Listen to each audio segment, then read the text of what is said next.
آیا جشن گرفتن سال نو جایز است؟ سال هم به آخر رسید و شب 31 دکبر در خانه های اکثریت مردم تاجیک و دیگر مسلمانان آرزوها کرده از بابای برفی تحفه ها خواسته می شود. یعنی سال نو در خانه های مردم مسلمان تاجیک جشن گرفته می شود؟ مگر حیرت آور نیست؟ خودی سال نو چیست و چرا ما آن را جشن می گیریم؟ تاریخ سال نو با بابای برفی که با لقب سانتا کلاوس یعنی سانتا روحانی و کلاوس نیکلای می باشد تکیه می کنند. سانتا کلاوس که نام اصلیش نیکلای اوگادنیک یعنی منفعت پرست بود، در سرزمین میره در ترکیه حاضره زندگی کرده است. او با علم یکتاپرستی ضدیت داشت و خود را دشمن اشدی یکتاپرستی می دانست. نام سانتا کلاوس از این شخص گرفته شده است. جشن سال نو در روسیه به قرنهای پیش تکیه می کند.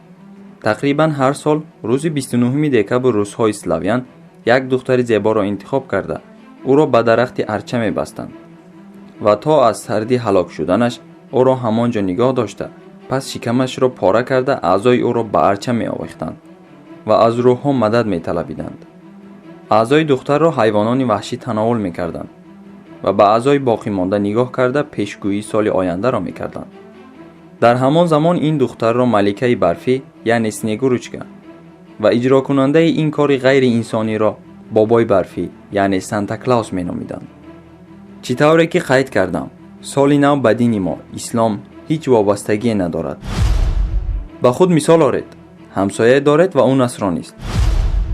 او شب 31 در گرد ارچه آرزوها کرده سال نو را جشن میگیرد و همان وقت شما هم همین کار را میکنید، یعنی ارچه را آرایش داده در گرد آن رقص و بازی میکنید.